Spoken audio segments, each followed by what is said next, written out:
Hail, travelers, and welcome to the Knight's Realm. Here in the realm of Camelot, I, the Guardian Knight, venture deep into the archives of popular culture and entertainment to bring you all my own perspective on such matters. Now join me as we delve deep beneath the castle and begin our quest. Today our journeys take us back to the world of the Transformers, into the life and times of Cybertron's most infamous son. You should take a break, my lord. I worry that too much contact with the dark Energon might allow its properties to adversely affect you. Or perhaps, Starscream, I have not permitted myself contact enough.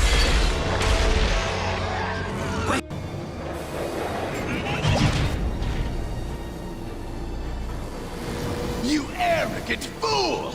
No one has ever survived direct contact!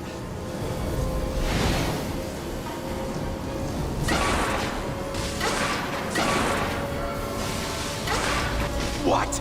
This isn't possible! No! No one can control Dark Energon! It dominates and destroys everything it touches! I am the Dominator! I am the Destroyer! I am Megatron!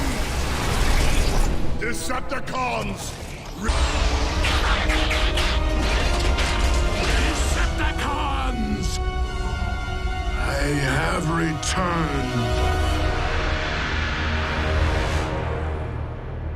Megatron, the leader of the Decepticons, the doom of Cybertron and the Emperor of Destruction. Ever since 1984, he has been the primary threat of the Transformers franchise, being responsible for, in the majority of continuities, beginning the Decepticon uprising and the subsequent war that devastated the once great planet of Cybertron. Megatron has appeared in almost every iteration, and those he has yet to appear in, it is more than likely he will eventually rear his bucket head. Though little more than a mustache-twirling caricature of a villain in Generation 1, the Lord of the Decepticons has since become one of fiction's great villains, and few versions of Megatron are greater than the one from Transformers Prime and the surrounding aligned continuity. Far from the one-note, often comedic villain of the 80s, or even the long-suffering tyrant from the Unicron trilogy, this rendition of Megatron is a terrifying foe, even to the most experienced and battle-hardened of Autobots. He is evil to his very spark, and yet is an incredibly complex character, from his backstory to his motives, and especially to how he behaves, towards his enemies and allies alike. All of these elements work together to make this Megatron the perfect villain. In the twilight years of Cybertron's golden age, Cybertronian society was caught in the hold of the functionist system, a caste system wherein a bot's life was determined by the functions said bot was designed for, based primarily on their alternate form. It was believed that this system would maintain planet-wide stability, and though it worked for a time, it was not long before this restrictive form of government yielded some not insignificant rebellion. The bot who had come to be named Megatron began life as a miner beneath the city-state of Kaon, then called D-16, after the section in which he slaved away. The miner caste was one of many laborer classes who functioned as little more than slaves. D-16 had greater ambitions than to be a servant, but the restrictive system under which he toiled prevented him from going far. Eventually, D-16 became involved in the Kaon gladiatorial pits, wherein, due to his size, strength, and hardy nature, he swiftly became a prominent figure. Eventually, he rose to dominance over Kaon, slaying the oppressive pit bosses and amassing a large amount of followers, both among fellow laborers and those of quote-unquote higher castes, the bot known as Soundwave, chief among them. At this time, D-16 claimed a new name for himself, Megatronus. For the first time in his life, Megatronus had influence over other bots. Before long, he found himself preaching against the functionist system, both in private and on public channels. At this time, he drew the attention of two figures. The first was Sentinel Prime, the current leader of Cybertron and one of the most staunch proponents of the caste system. The other was a young archivist from the Iacon Hall of Records, Orion Pax, the future Optimus Prime. Both Primes, current and future, had a different reaction to Megatronus. Sentinel saw a threat to the system he had worked so hard to cultivate, while Orion saw hope for Cybertron's future. Despite Sentinel Prime's best efforts, Megatronus' popularity grew, and eventually he decided to leave the mines and the pits behind in favor of politics. It was then that his name shortened to Megatron. Outside of the ruling class, much of Cybertron began to hail Megatron as a hero. However, the miner turned gladiator turned idealist was less noble than his followers, Orion Pax among them, believed him to be. The rage that had driven D16 to become Megatronus had followed him into his life as Megatron, and he had developed a thirst not only for freedom, but for power, and for blood. Unbeknownst to all, though suspected by Sentinel Prime and his political allies, Megatron had already begun to form the faction that would come to be known as the Decepticons, and their intentions were far from pure. Megatron sought the ancient relics of the Primes and other weapons and artifacts that would prove his cause to be just and, if the High Council still resisted him, that would give him an edge if war broke out. The methods which his followers used to seek out these relics were destructive, as they bombed Cybertron's surface in order to find them. Though Megatron publicly distanced himself from these attacks, they were all done at his command. His true colors would not be revealed unto all until one fateful day when he and Orion were brought before the High Council of Cybertron. Here Megatron revealed that he planned to overthrow every aspect of the old guard and position himself as the next Prime. His talk of freedom had faded. Now he spoke only of domination. His motto, peace through tyranny. The fires of oppression, slavery, and blood sport had forged Megatron into the idealist he had become. Yet once his chains were broken, it was his choices that turned him from a well-meaning revolutionary into a would-be tyrant, no better than Sentinel Prime. In fact, in many ways, he became worse. When the Council denied Megatron and chose the humble and honorable Orion Pax instead, Megatron flew into a rage, murdering High Counselor Halogen and storming out of the Council chambers. He declared Orion, then redubbed Optimus by the High Council, to be his enemy.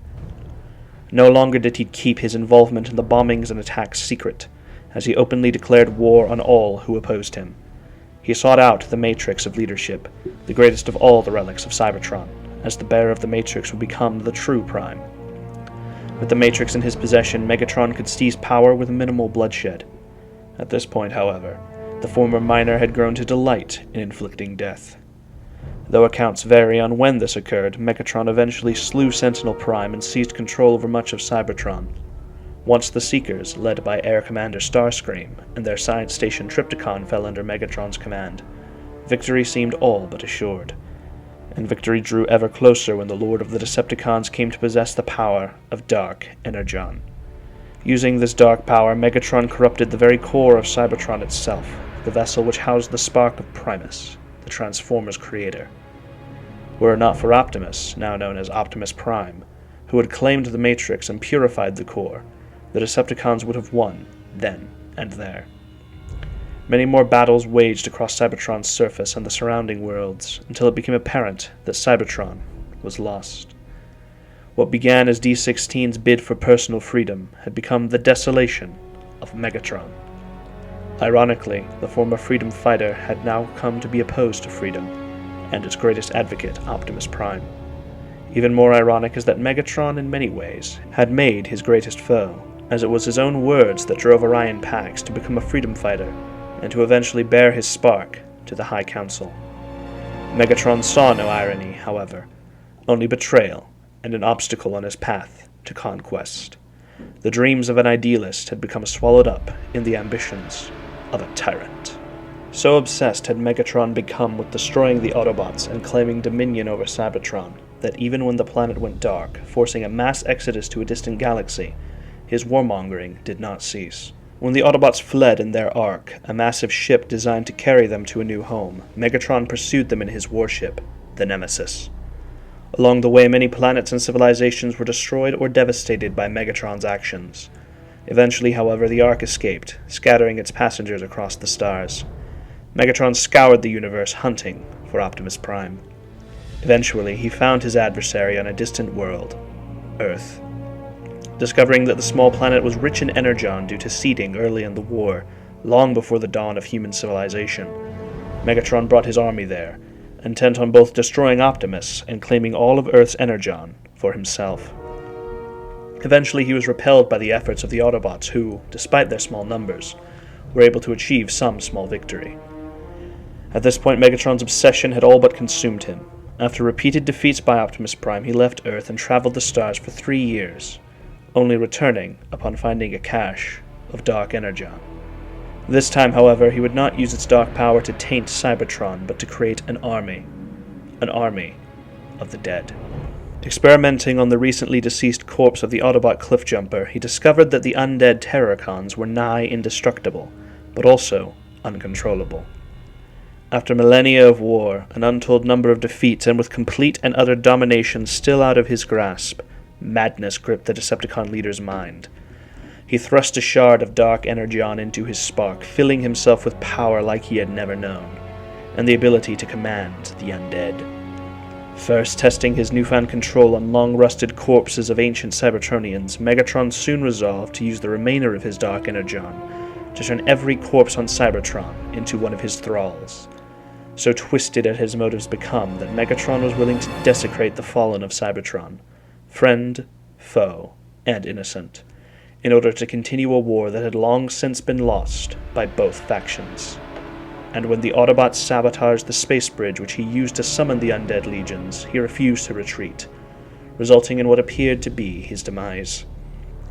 Unfortunately for the universe, Megatron did not perish then, but would continue wreaking havoc on Autobot and humankind alike for the remainder of the show's run. It is not his story alone that makes Megatron, or any good villain, exceptional, however. Personally, I have always loved intimidating villains. This is part of the charm of characters like Darth Vader, the Nazgul, the White Walkers, and others. Megatron is no exception.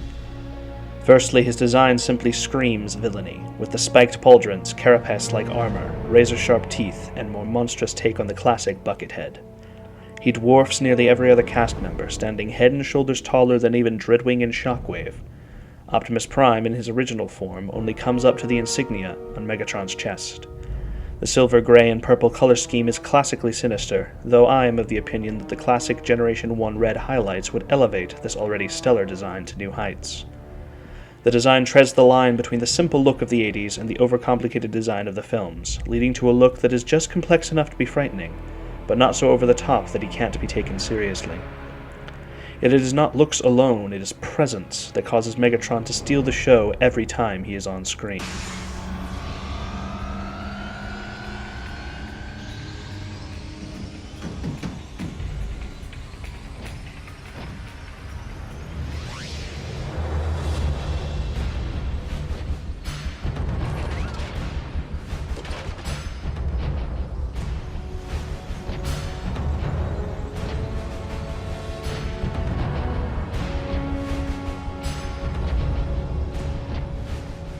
So, this is where the magic happens.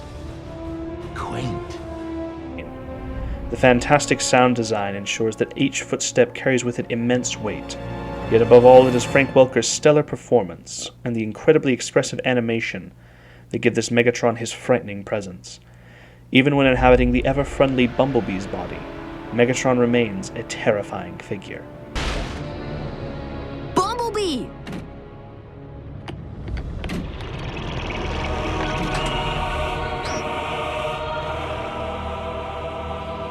Bumblebee can't hear you anymore.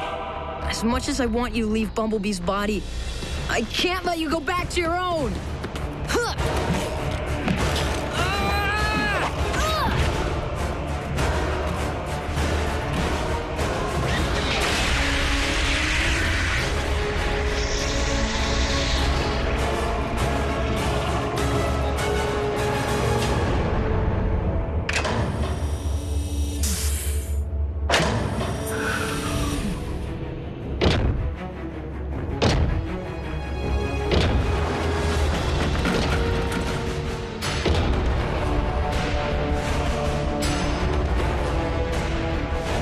Decepticons, your rightful lord and master has returned.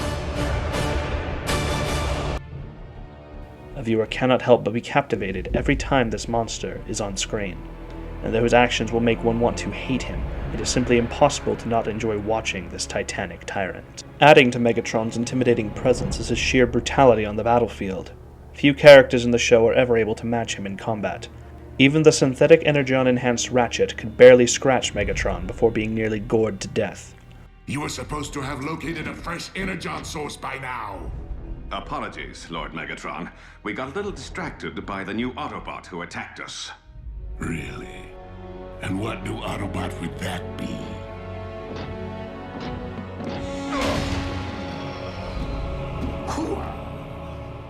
Well, That is your fearsome new adversary?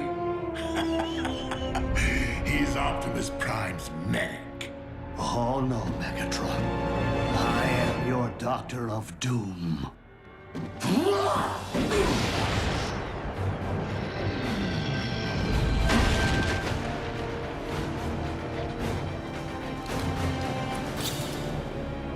All right, then. For Cybertron! Ratchet is rather more spirited than I recollect. chemical enhancement, perhaps?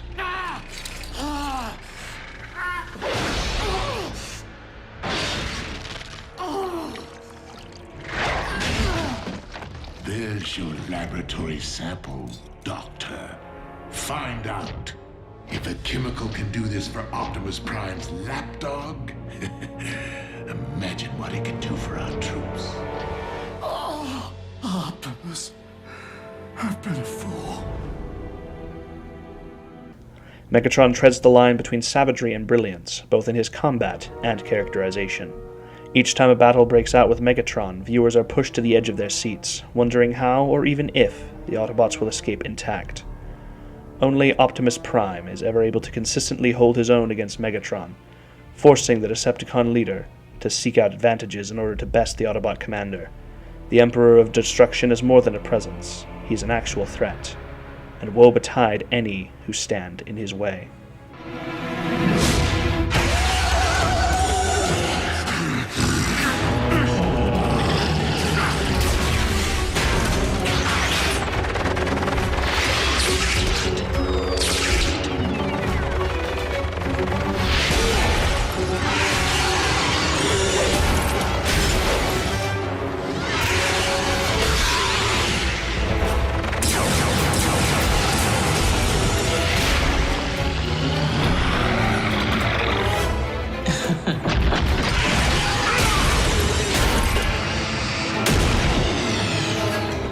You and your beast would do well to remember. I hone my skills in the pits of Kaon!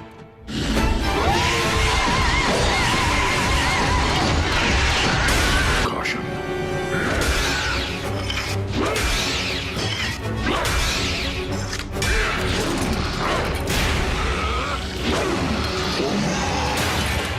Finish him!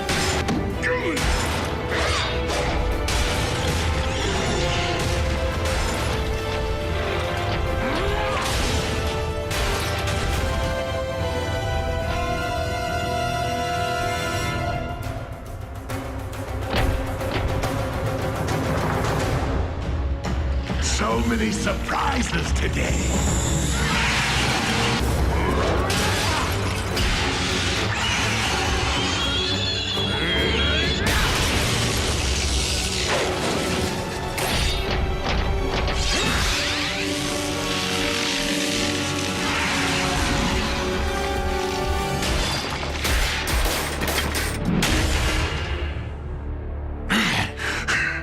Let that be a warning to anyone who dares cross the gladiator of Kaon.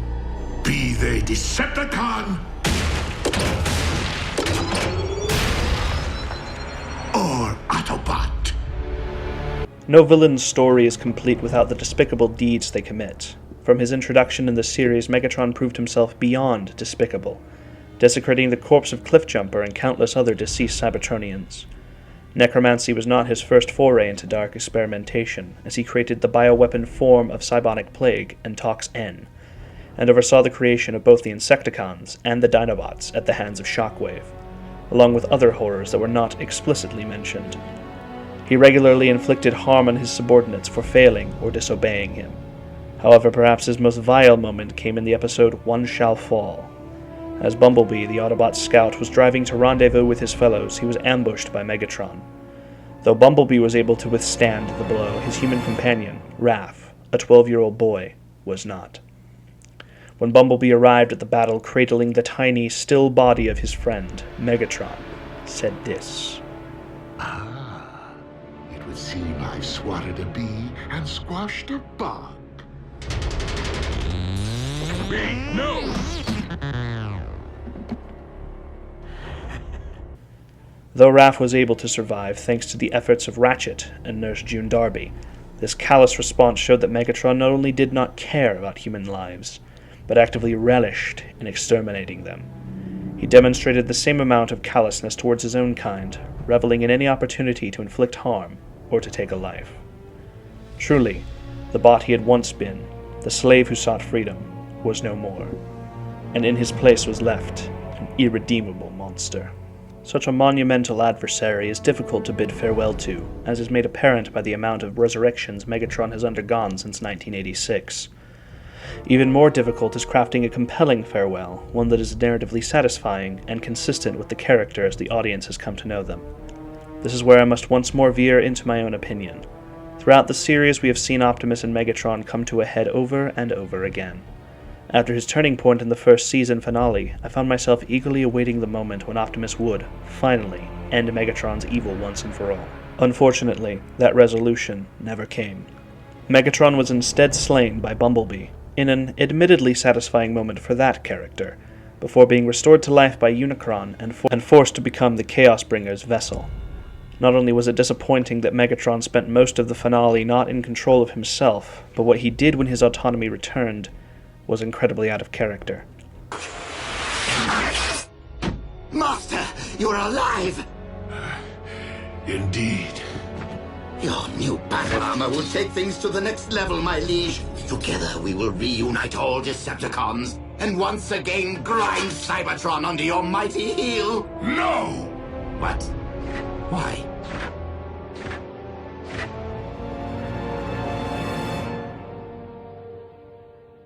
Because I now know the true meaning of oppression, and have thus lost my taste for inflicting it. You've clearly been traumatized, Master. A good power down and a stroll around the smelting pit will put you back in touch with your inner warlord.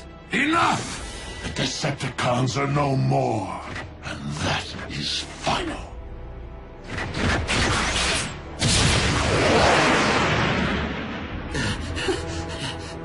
Yes, well, we all have plenty to think about, don't we?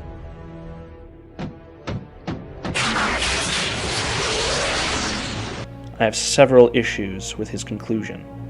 Firstly, Megatron already knew what oppression felt like. It was being oppressed that led him to creating the Decepticons in the first place. If anything, history has shown us that oppression is more likely to cause Megatron himself to become more oppressive, as was the case after defeating Unicron in Season 1. The Megatron of Season 2 was even more oppressive, monstrous, and in many ways insane than he had been before. Additionally, lesser Megatrons had experienced Unicron's dominion and still remained the same monster they had always been. For this one, perhaps the most despicable of Megatrons, to suddenly have a distaste for oppression after a matter of days under Unicron's thumb is frankly unbelievable. Redemption arcs are a complicated thing which should be handled carefully. If someone as vile and vicious as Megatron wants to be redeemed, it would need to be over the course of several years, not a few days. The gold standard for redemption arcs, in my eyes, is that of Prince Zuko. It took 2.5 seasons before this character was truly redeemed, and Zuko never did anything as vile as Megatron. Indeed, having Megatron be redeemed would be more akin to if Firelord Ozai suddenly had a change of heart. Perhaps I'll do a rewrite of Megatron's redemption one of these days, along with a full rewrite of Season 3 in general, as that final season made some questionable decisions with its plot and characters. Though I am not a fan of the Decepticon leader's last-minute heel turn, he is not without his redemptive qualities. Perhaps his most sympathetic quality is his insistence on loyalty, and said loyalty is often rewarded with promotions, and even with respect. There are few bots in existence that Megatron respects more than his faithful lieutenant Soundwave, the most loyal of Decepticons. Though Megatron is brutal with his troops, he only ever shows said brutality towards those who either betray or fail him. The Decepticons are largely a meritocracy, valuing result over effort. While there is something to be said for more lenient regimes like the Autobots, meritocratic institutions do get results. Though we see many Decepticon defeats in the show, we also see plenty of victories, and it cannot be ignored that the cons spend the majority of the show with the upper hand in the war. This shows that Megatron's leadership is effective, if less than admirable. Megatron is also unafraid to get his hands dirty, often taking part in missions directly when the occasion calls for it. He is no coward, refusing to run from any fight that can be feasibly won, unlike Starscream or the equally treacherous Arachnid. And despite everything, he still maintains a level of respect for his former brother, Optimus Prime, and any others with the courage to face him. And it cannot be forgotten that in the beginning, Megatron's motives were noble, even though he himself has forgotten it. Questionable ending aside, this version of Megatron remains to this day one of the greatest examples of villainy in entertainment. His tale is a tragic one, especially in his fall from grace. His presence is undeniably chilling. His deeds rank among the darkest in the Transformers mythos. He is a deep and complex character, one who is far more than a villainous archetype. He masterfully treads the line between despicable and awe-inspiring, making it so that it is near impossible to look away, even when he commits monstrous deeds. All of this together makes Megatron the perfect villain.